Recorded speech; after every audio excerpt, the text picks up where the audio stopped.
Neste jogo de palavras falamos sobre carreira. O nosso convidado é uma das lendas do ciclismo. Venceu 3 edições do Grande Prémio do Minho, participou na Volta a Portugal, nos Campeonatos do Mundo de Ciclismo de Estrada, na Corrida da Paz, na Volta à França do Futuro e ainda na Volta à Colômbia. Para nos contar sobre esses e tantos outros episódios sobre as duas rodas, temos connosco o Luís Teixeira, nascido em Gondomar, que aos 69 anos continua apaixonado por Guimarães. Boa tarde, Luís. Bem disposta. Boa tarde. É verdade que nasci em Gondomar, mas sou vimaranense. Já é de coração, de Gema. De Gema, de coração. E tive uma vida dedicada ao ciclismo. Não foi mesmo logo de muito novo, mas de qualquer das formas estou no ciclismo há mais de 50 anos. E era isso que eu ia começar por perguntar. O Luís começou por trabalhar numa mercearia. É verdade. E quando é que se deixa arrebatar assim pelo ciclismo?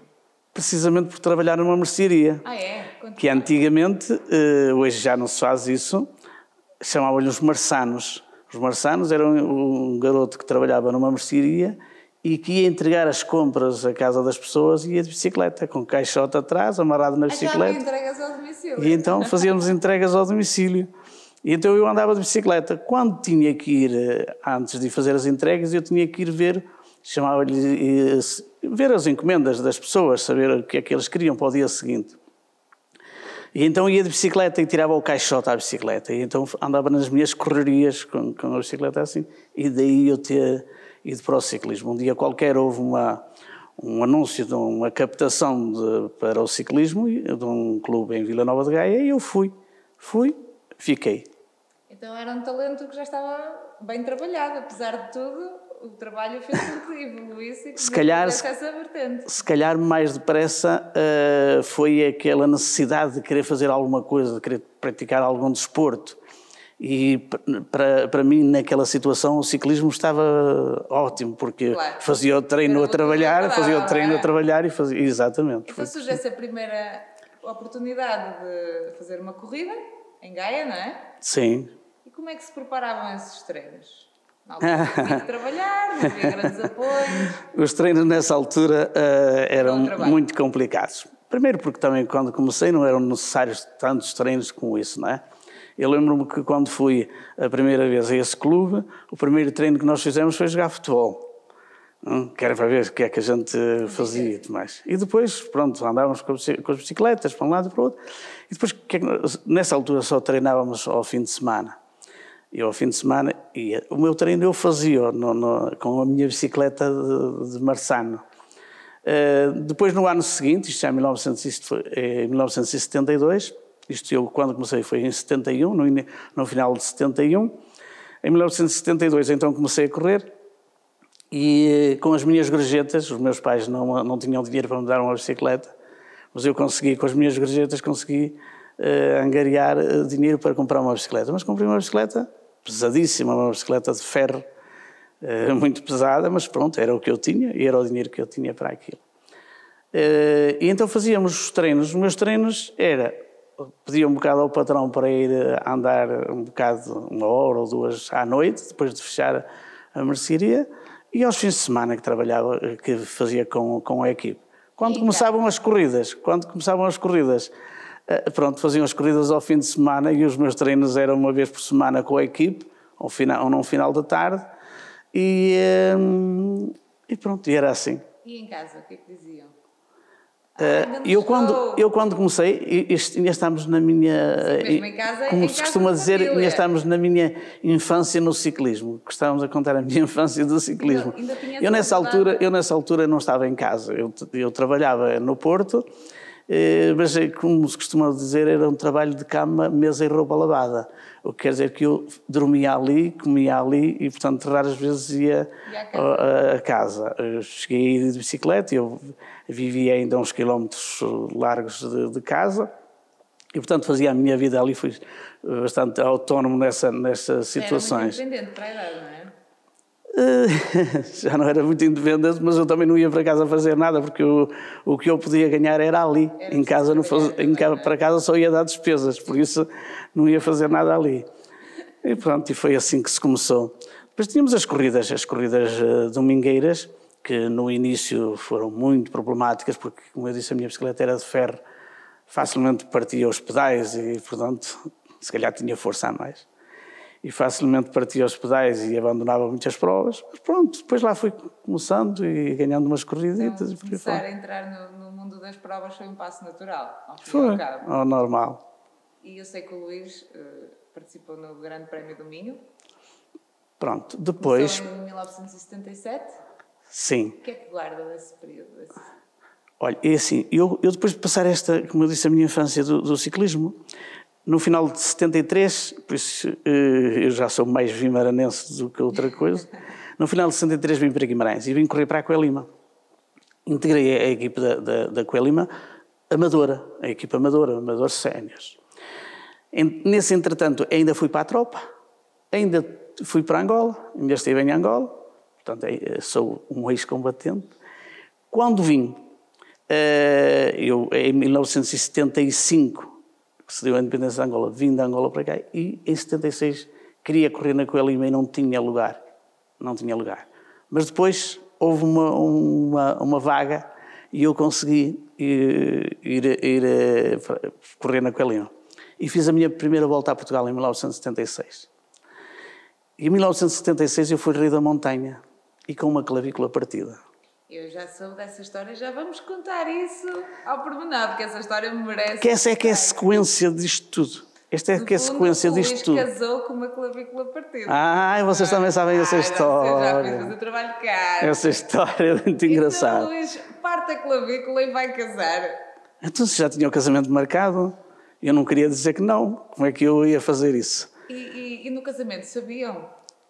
Eu não levei colete? Não levei colete, eu tirei a colete. E ele fui... não foi de colete? Não, eu faltava. Não, eu tirei o colete. Eu voltei a vestir quando tive que me apresentar no médico, para ir ao médico, que era do seguro, e ir para o trabalho, que eu depois tinha que ir trabalhar. E o que disse o médico? Eu depois fiz outra vez, depois disse lá ao enfermeiro que tinha tirado porque queria tomar banho e que não conseguia, pronto, e dei a volta assim por cima. Mas é assim, eu parti a clavícula... No treino? Não, eu parti a clavícula na volta a Portugal. Na volta a Portugal? Eu fui rei da montanha com a clavícula partida, é verdade. Simplesmente, pronto, como depois me informaram, eu parti a clavícula, que dizem que como partem os bebés, que os ossos ficam metidos uns nos outros. Eu ainda hoje tenho um calo ósseo bastante, que se nota bastante por causa disso. Pronto, depois daqui da Coelima, então, na Coelima, comecei a ter 77, e então, o Prémio de Minho, ganhei o Grande Prémio de Minho primeiro, que era organizado aqui em Guimarães, e uma das grandes organizações que a Coelima estava por trás também. E pronto, foi praticamente aí que eu comecei a despontar para grandes voos no ciclismo. A Coelima tem aqui um fator importante na sua carreira. Sim, a Coelima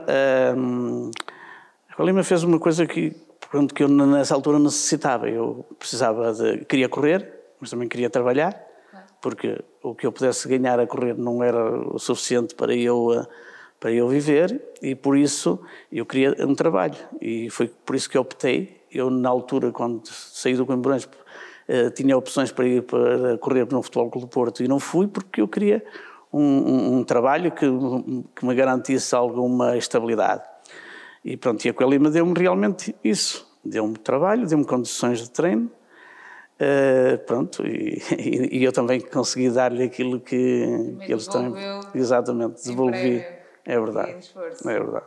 E a fase seguinte, vem o segundo.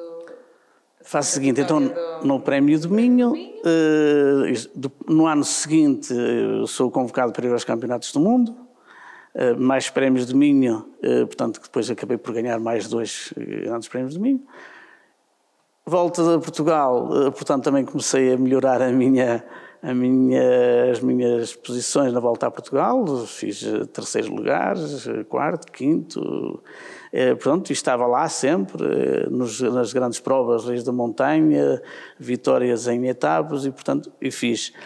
Além depois comecei também a ir ao estrangeiro, íamos muitas vezes aqui à Espanha, mas acabei por ser selecionado também para, como eu disse, aos Campeonatos do Mundo, e depois para a Corrida da Paz. A Corrida da Paz era uma prova que se fazia nos países de leste, que englobava a Checoslováquia, a Polónia e a Alemanha Democrática. E eu fiz 4 anos, fiz por 4 vezes essa grande prova do ciclismo amador. Nessa altura não havia profissionais, mesmo em Portugal, porque Portugal, com o 25 de Abril, tinha acabado com a categoria de profissionais. De qualquer das formas, pronto, fui defender as cores portuguesas. Fiz também depois 2 voltas à França do Futuro. Fiz a volta à Colômbia e também fiz a volta ao Brasil. A volta do Brasil, ganhei a última etapa em Brasília, fui eu que a ganhei. Uau! Não é? E eu tenho aqui que o Luís era um ciclista, eu até vou ler, que aliava a capacidade de ser trepador com sprints e ainda tinha performance para discutir prémios de montanha. Quais são as características que o Luís acha que tem que o tornam assim tão completo? Eu acho que tenho, não, acho que tinha. Que agora já estou um bocado, estou bastante mais pesado do que tinha. Eu era um ciclista muito leve. Há bocadinho até assim em off estávamos a comentar que as estradas antigamente eram todas de paralela aqui no norte do país. Para um ciclista como eu pesava, quando ia para a volta a Portugal, pesava 55 quilos. Então complicado. Era muito complicado passar nesse paralelo todo. Por outro lado, dava-me vantagem em ser trepador. Felizmente eu trepava muito bem, subia muito bem e, como eu já há bocadinho disse, na minha altura não houve nenhuma prova por etapas em que eu não tivesse ganho o prémio de montanha. Portanto, em todas elas eu estive. A montanha era para mim, era trepador.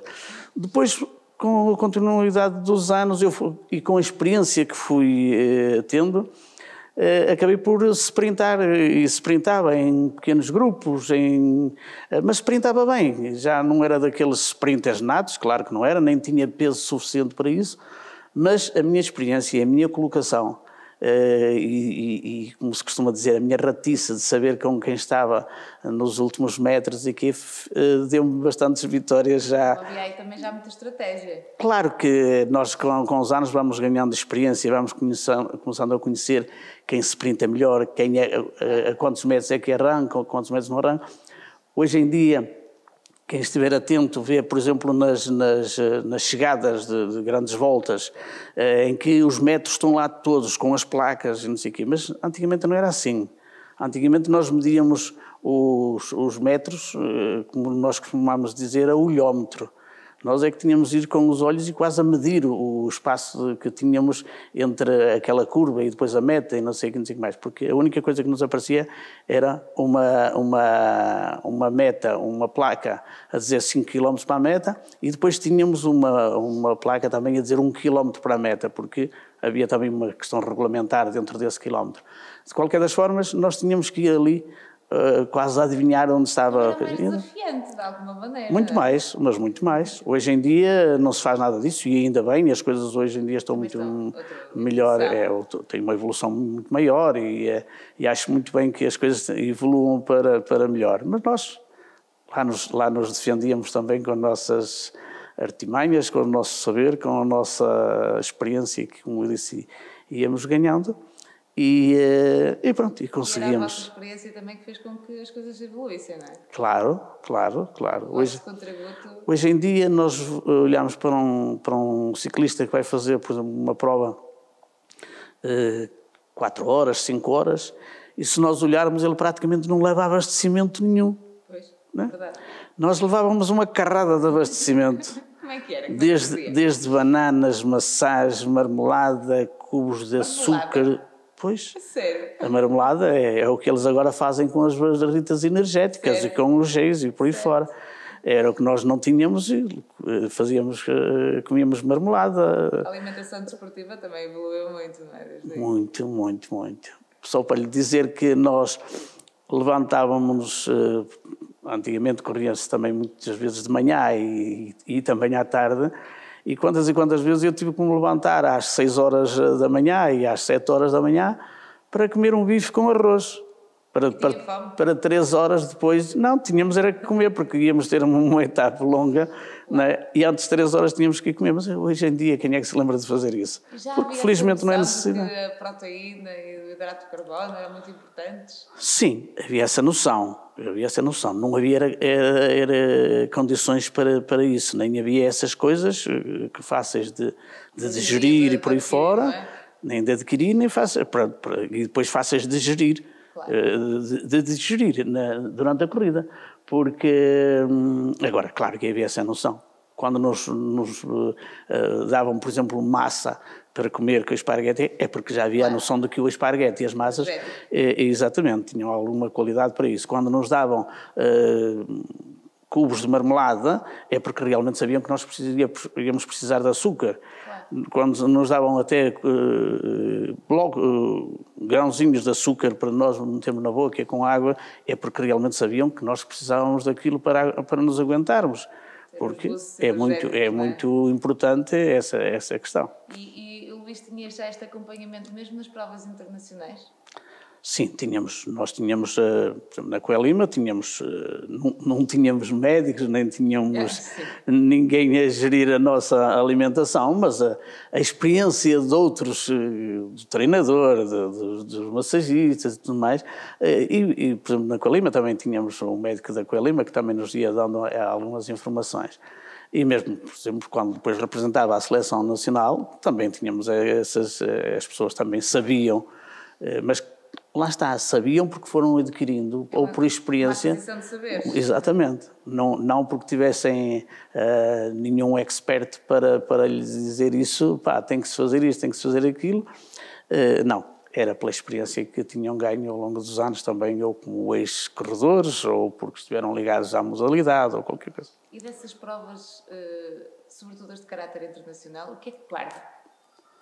Olha, eu de caráter internacional eu guardo uma imagem espetacular, digo sempre isto, que a Corrida da Paz é a corrida melhor organizada, mais bem organizada de todo o mundo.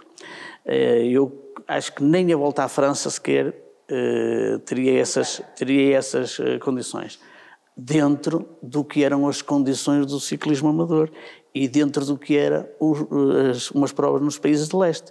Só para lhe dizer, nós se tivéssemos que ir do hotel, nós ficávamos, as equipes e as seleções, ficavam todas no mesmo hotel ou dentro do mesmo colégio, que dormíamos muitas vezes em colégio, em que eles mandavam as crianças ou os adolescentes para casa e deixavam os quartinhos todos arrumados com lembranças para nós, cada um sabia qual era o seu quartinho, fantástico. Se nós tivéssemos que andar 500 metros do local onde estávamos para o local da prova, nós não íamos de bicicleta, íamos de autocarro. Iam as bicicletas todas dentro do autocarro, iam de autocarro. Tínhamos um saco que nos era distribuído pela organização, onde colocávamos uma toalha, um nosso fato de treino ou qualquer coisa, esse saco era entregue na chegada das provas, a um jovem que estava com um colete à nossa espera, quando nós chegássemos, estava com um colete, com um cobertor, para nos agasalhar. Tirávamos as toalhas, limpávamos a cara, tínhamos onde lavar a cara, onde lavar o rosto, porque vinhamos cansados, tínhamos chá quente, alimentação para podermos comer logo ali qualquer coisa, e depois vinhamos outra vez de autocarro. Fantástico. Tínhamos, então, estes jovens adolescentes que estavam à nossa espera, então, se nós chegássemos no pelotão da frente, aquilo era uma alegria fantástica. Tinham sempre um pino para nos entregar, quer dizer, era uma organização fantástica. No final, todos os dias, a cerimónia protocolar era no restaurante onde estávamos todos, não era no final da prova. No final da prova, nós recebíamos os aplausos das pessoas que estavam a ver. Era uma prova fantástica. Eram 8 dias em cada um dos países, era rotativo, num ano começava, por exemplo, em Praga, no outro ano em Varsóvia, no outro ano em Berlim, onde começasse, passava para o outro e terminava. E depois havia uma a festa final também, que era também com um bailarico e tudo mais. Eu vi aí um caráter muito louco aqui. Muito. Essa é uma imagem que eu tenho da Corrida da Paz. Na Volta à França Futuro, é uma Volta à França também muitíssimo bem organizada, embora hoje já são com outras condições hoje, mas já mesmo nessa altura era muito bem organizada. Mas tenho uma peripécia muito engraçada que eu gostava de contar. No Campeonato do Mundo, eu fui para o Campeonato do Mundo e era nosso treinador e selecionador, o Sr. Alves Barbosa, que foi um senhor que, para mim, era das pessoas que mais sabia de ciclismo. Infelizmente já não está entre nós. E então nós fomos para o Campeonato do Mundo, na Alemanha, e estivemos lá, nós fomos para os contrarrelógios e depois para as provas em linha. E ele deixava-nos... Eu nunca gostei muito de beber só sumo ou água, pronto. E então ele deixava-nos beber cerveja. Deixava-me beber cerveja e eu bebia sempre uma cervejinha. Bebia sempre uma cervejinha à refeição. Mas se fosse já não podia, pois não? Podia. Ainda dava. Aqueles que não dizem que não podem, depois vão às vezes pelas costas vão beber. Se bem que hoje já há outros métodos por aí fora. Mas de qualquer das formas... Então, fomos, e eu ia só fazer a prova de fundo, o Campeonato Mundial de Fundo, havia o contrarrelógio, eu ia só fazer a prova em linha de fundo. E então, como eu disse, tive 8 dias ali, na minha refeição bebia sempre a minha cervejinha alemã, até é boa, bebia sempre a minha cervejinha. No dia da prova, diz-me ele assim, Luís, tu hoje não havias de beber cerveja, havias de beber sumo.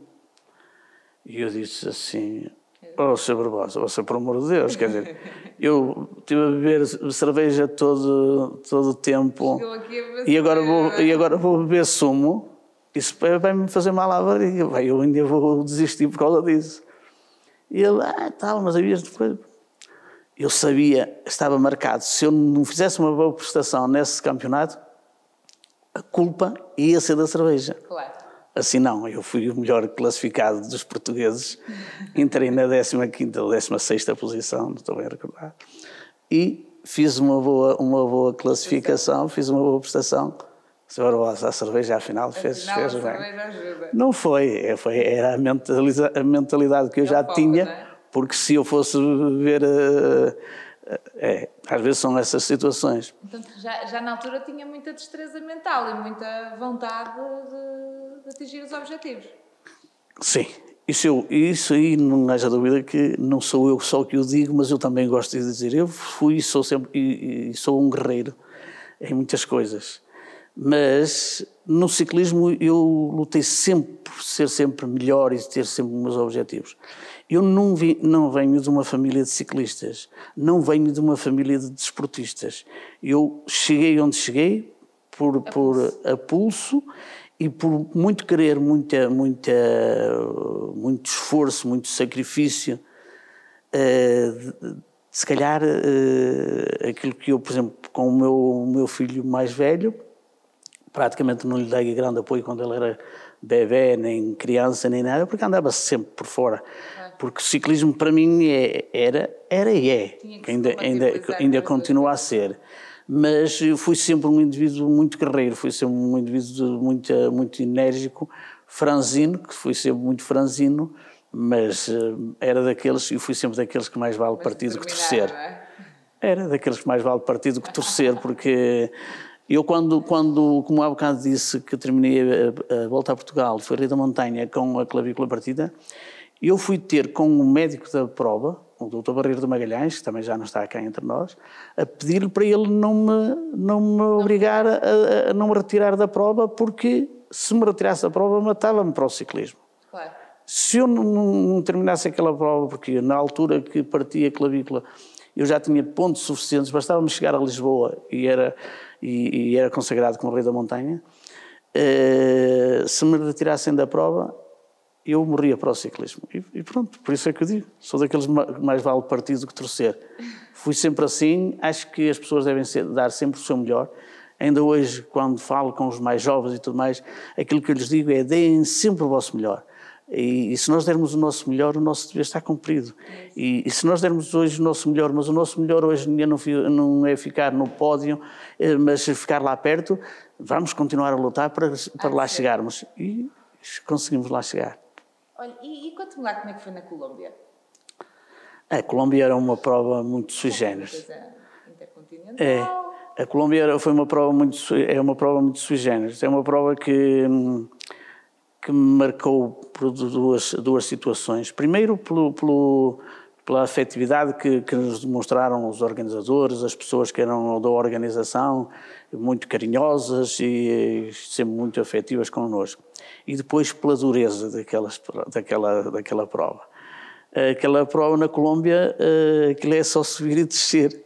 É só subir e descer. Deu-se bem com o clima? Não, logo no início não. Depois, claro, vamos nos habituando um bocadinho, mas de qualquer das formas eu tenho assim algumas peripécias. Logo nos primeiros dias nós saímos estávamos instalados no hotel em Bogotá.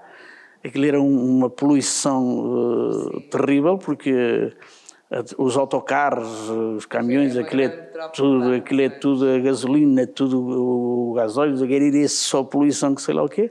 Nós fomos fazer um treininho, mas para treinarmos, para sairmos dali, tínhamos que subir logo ali, 4 ou 5 quilómetros. Logo ali era o treino. Era logo o treino. E eu lembro-me que fomos fazer um treino desses e começámos a subir lá no alto, já íamos todos rotos. Lá no alto parámos e estivemos a apreciar assim a cidade. Bogotá é uma metrópole muito grande, e nisto vimos passar um indivíduo já com uma certa idade, meio careca, tudo em cima de uma bicicleta, uma pasteleira, por lá fora. E digo assim, como é que é possível um homem daqueles que já podia ser nosso pai aqui, vai ali, nós à vontade, e nós vimos aqui toda a rasca. Porquê? Porque nós não estávamos preparados para aquela diferença de... Aquele ar mais rarefeito. Exatamente. Também, não é? Nós estamos, quanto mais subimos, mais nos falta o ar. Claro. E parece que não, mas estávamos numa altitude já muito, muito grande e não estávamos habituados. E a outra foi praticamente na última etapa, uma chegada em Medellín, em que tínhamos uma subida, a partida que foi de Medellín, a chegada foi Alto La Línea, uma subida de 50 quilómetros, que eu nunca tinha visto uma subida de 50 km, mas é verdade, em que eu a 5 km da meta eu ia com os primeiros e em 5 km levei quase 15 minutos ou 12 minutos, por isso é para ver que, de tal maneira que eu já ia que não consegui, e mesmo assim ainda foi dos primeiros, ainda assim ainda foi dos primeiros da Europa a chegar lá acima, por isso não foi muito mal, mas foi uma boa experiência. No Brasil também foi uma boa experiência. No Brasil também foi uma boa experiência. Também fomos convidados para ir fazer a volta da independência. Pronto, era uma maneira diferente de correr, com os sul-americanos e por aí fora. E eu dei-me muitíssimo bem, praticamente em todas as etapas. Eu estive lá a discutir sempre as etapas e acabei por vencer a última, fugido com outro atleta da Caloi, e acabei por vencer a última em Brasília. Para mim foi espetacular, são recordações que se ficam para a vida e gostei muito também da volta ao Brasil. E o Luís fez todas estas provas e conseguiu todos esses objetivos sem nunca parar de trabalhar. Sim. Sempre um trabalhador paralelo. Sim, embora a verdade também tem que ser dita, não é? Claro. Nós tínhamos bastantes facilidades na Coelima, nós como corredores que tínhamos que ir treinar, depois também tínhamos algumas facilidades para poder faltar ao trabalho e por aí fora para nós. Havia um reconhecimento também. Havia, exatamente. De qualquer das formas, eu mesmo quando ia em representação da Seleção Nacional, era um prestígio para a Coelima, claro, ter os seus corredores competir no estrangeiro e em representação da seleção. Também fez as corridas do Jornal Notícias? Fiz. E fez a volta a Portugal? Fiz. O que lhe faltou? Olha, é assim, falta-me vencer uma volta a Portugal. É? Ficou-me assim um bocado atravessado ainda, porque eu sabia que tinha condições para tal. Mas o vencer uma volta a Portugal, os campeões não nascem, os campeões fazem-se, mas não há campeões sem sorte. Muitas das vezes, eu ainda ontem estava a ver uma prova em que vinha uma equipa a posicionar um bom sprinter para ele ganhar e ele a 300 metros da meta cai. Isso faz parte também. É claro que a gente diz assim, pronto, estava mal colocado, mas é preciso ter sorte também. E uma volta a Portugal, que são muitos quilómetros, são muitos dias de prova, é preciso ter sorte, é preciso estar bem sempre. Não é, embora seja o ciclismo, embora seja também uma modalidade de equipe, mas é uma modalidade de equipe, mas não pode haver substituições, não pode haver a quem leva um indivíduo ao colo para fazer... É uma modalidade de equipe em termos de trabalho, porque às vezes uns trabalham mais que outros para, por exemplo, aqueles que vão mais à frente para salvaguardar, ou outro que vai para ganhar, ou que vai nas montanhas, ou qualquer coisa. É isso, por isso é que é um trabalho de equipe, mas ninguém leva ninguém ao colo. Os quilómetros têm que ser feitos. Isso basta nós termos um dia menos bom para muitas das vezes deitarmos por água abaixo todo um trabalho que foi feito durante uma época. E eu realmente, essa fica uma atravessada na garganta, eu nunca ter vencido uma volta a Portugal, porque venci muitas provas, muitas etapas em todas as provas que se faziam, venci muito, felizmente fiz uma carreira no ciclismo que eu considero boa.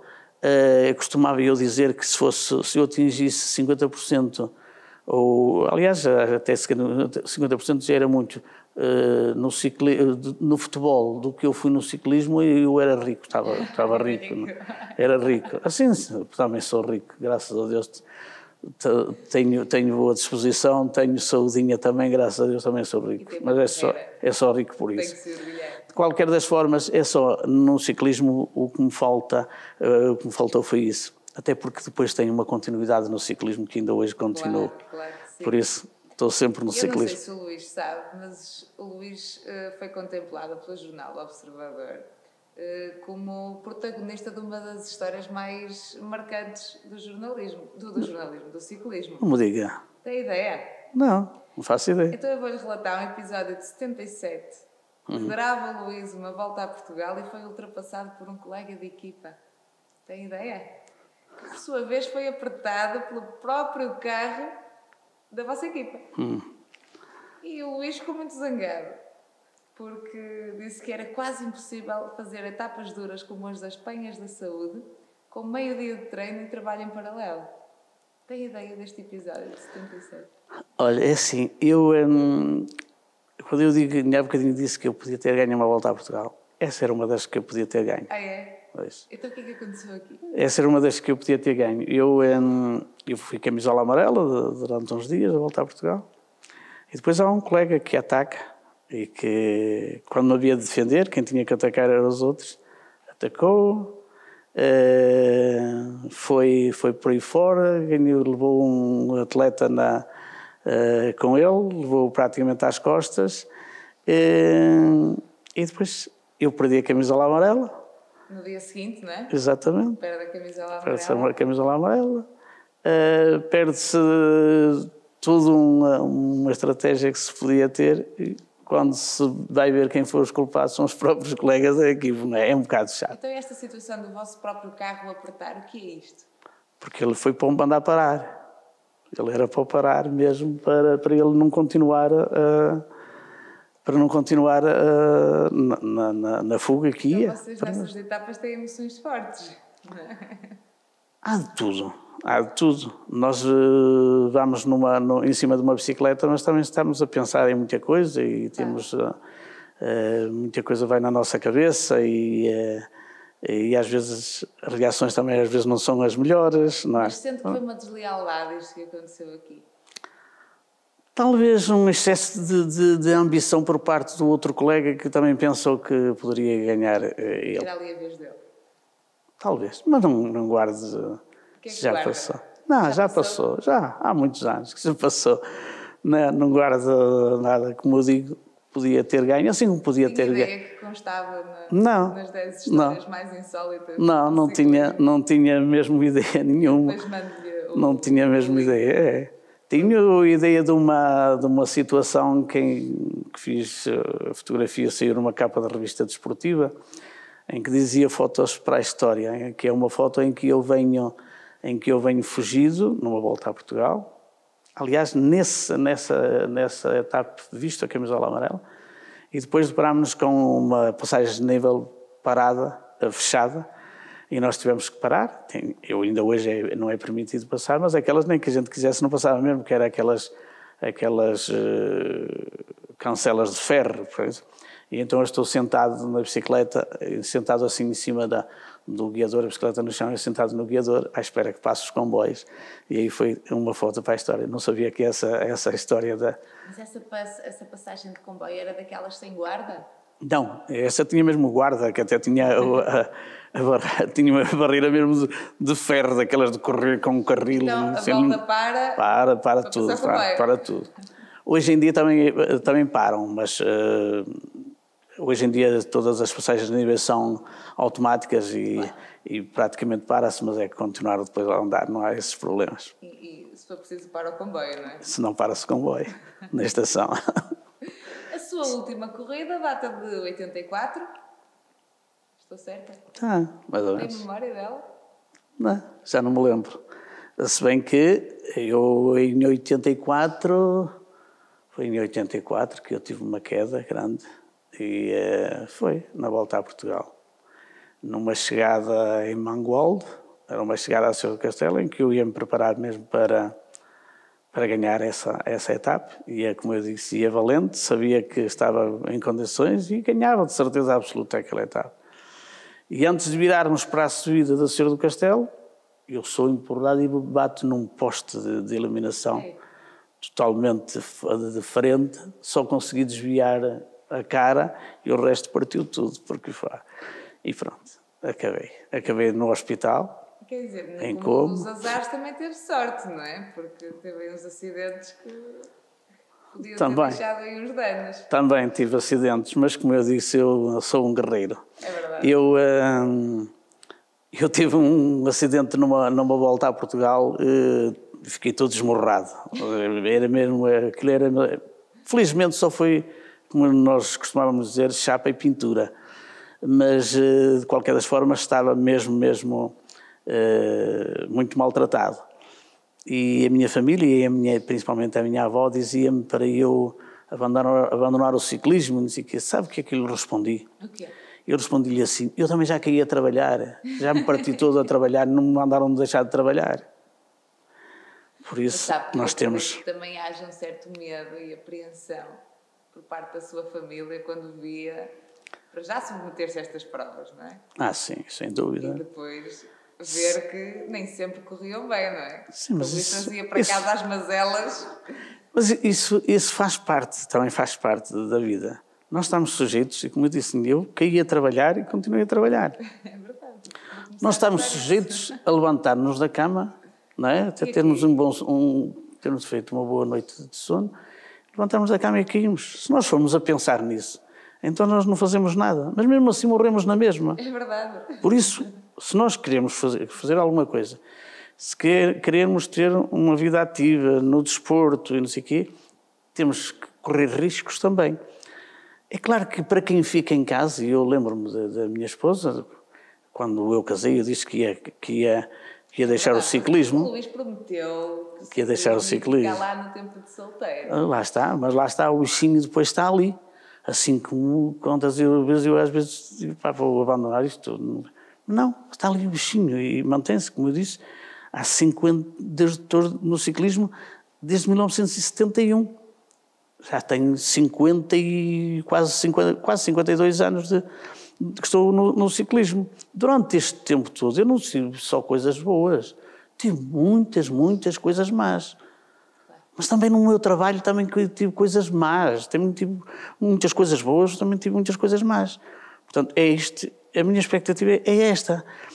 Porque é que se nós formos a abandonar o desporto porque nos acontece isto ou nos acontece aquilo e não abandonamos também o nosso trabalho, o nosso dia-a-dia porque nos aconteceu isto ou nos aconteceu aquilo? Porque o desporto também tem paixão, não é? Claro. Por isso, temos que ser guerreiros, temos que levar as nossas ambições, entre aspas, até ao fim, e para isso, para termos os nossos objetivos, há que fazer e trabalhar para isso. O que gostava mais na volta a Portugal? Era a prova de Mondinho? Ou Não, eram que é que dava não, portanto, onde eu me sentia muito melhor era nas montanhas, isso sem dúvida alguma. E porque eu sentia melhor e era quando os outros se sentiam piores, portanto, eu estava lá, estava eu no meu terreno.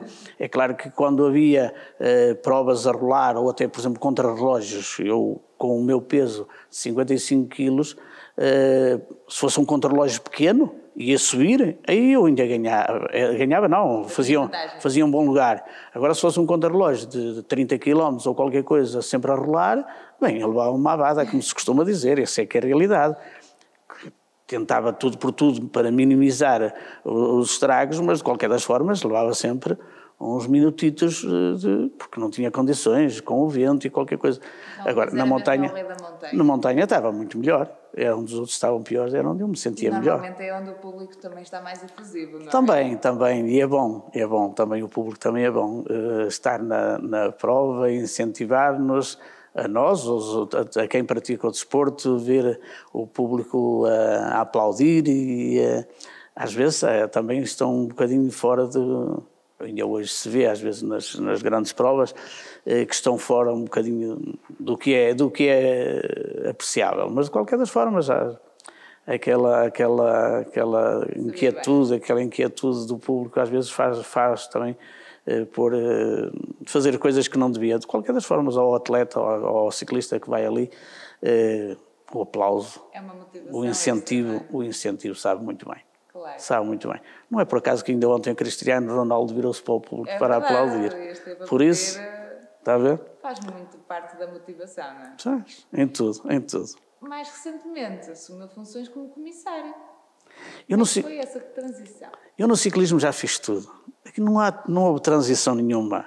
Ai não? Não, eu vou-lhe explicar porque o ciclismo já fiz tudo na vida. Ainda era ciclista, já era comissário? Não, nem pode ser.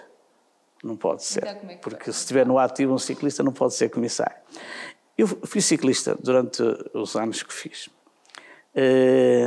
Quando deixei o ciclismo, e por causa também da minha grande queda que fiz na Volta a Portugal, fui fazer outras coisas do ciclismo. Então fui fazer cursos de treinador, monitor de escolas de ciclismo, monitor de arbitragem, dei cursos na arbitragem. Fui fazer o curso de árbitro, que no ciclismo chamam-se comissários, mas é o árbitro do ciclismo. Fiz cursos regionais, nacionais, sou comissário elite e faço as provas como comissário. É o meu grande hobby que eu tenho na vida. Hoje que já estou reformado, o ciclismo para mim está cá dentro e vai morrer comigo. Não nasceu comigo, porque eu quando nasci para o ciclismo já era... improvável. Mas de qualquer das formas agora vai morrer comigo, o ciclismo vai morrer comigo, eu só deixei o ciclismo quando eu realmente não puder. Porque hoje em dia também a minha esposa já está conformada, não é?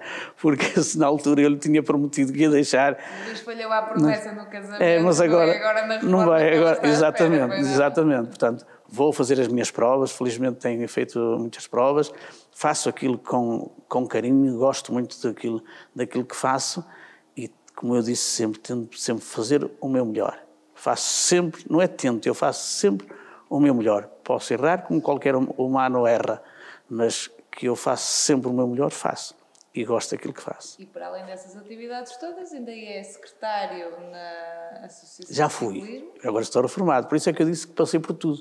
Porque eu fui treinador, fui dirigente desportivo, fui secretário-geral na ACM, fui carregador de estacas para fazer percursos de provas, fui carregador de barreiras, fui speaker, fui cronometrista, fiz tudo no ciclismo. Não há nada no ciclismo que eu não tenha feito. A única coisa que não fiz foi ganhar uma Volta a Portugal. Foi o que faltou. Foi o que faltou. Mas mesmo assim é uma carreira de excelência. Acho que sim. É, sim, senhora. Tenho orgulho naquilo que fiz. Luís, eu tenho aqui um miminho para lhe entregar. Não me diga. Tenho, isto é Eu hoje já estou a ser muito mimado. Você está. Com uma, eu ainda lhe vou contar outra com coisa uma jornalista destas. O Luís não sei se sabe, mas também está descrito na comunicação social como um comissário anos-luz à frente dos comissários das provas internacionais. Eu vou mandar para ver que não estou a mentir. Não me diga. Isto Quer que posso abra? ver? Era isso que eu ia Quero dizer. que veja se gosta. Posso ver? Se ficam bem, com certeza fica dela. Isto é com as calças, portanto. Muito bem. Gosta? Gosto, É da sim, senhor. Bichas, é o nosso patrocinador. Muito bem. Muito obrigado. Pode tirar umas fotos, dar uma voltinha. Exatamente. Manda para nós. Sim, senhora. Nós vamos publicar. Muito bem. E olha, desejar-lhe todas as felicidades. Saímos daqui desde em grande.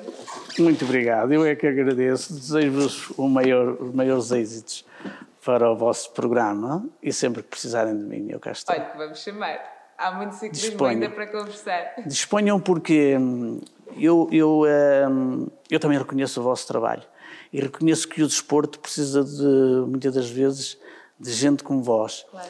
Que às vezes o desporto não é só futebol, não é?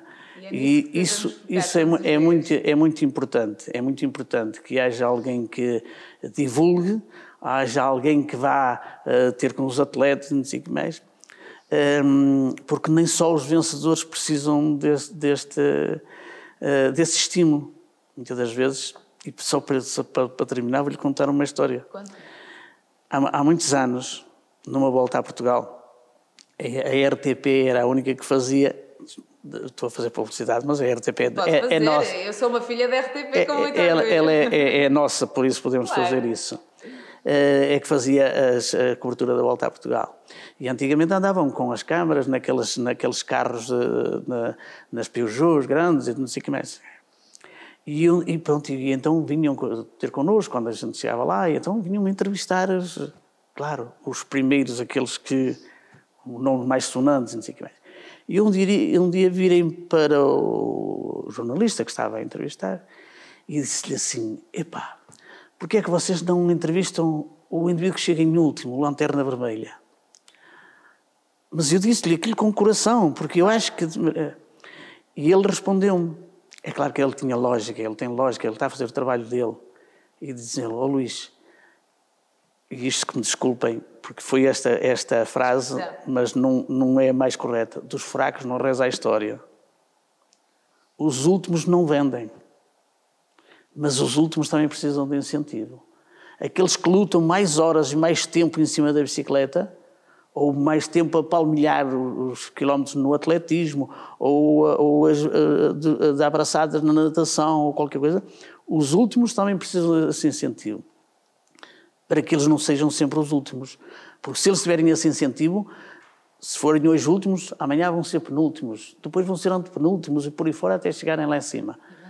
E é com esse esforço vosso e de outras pessoas como vocês que esses também têm às vezes condições para dizerem alguma coisa e para serem também notados, porque entrevistar ou ir buscar pessoas só porque foram os melhores, não sei o quê, ou porque são os melhores, é bom porque é um incentivo também para os mais jovens e tudo mais.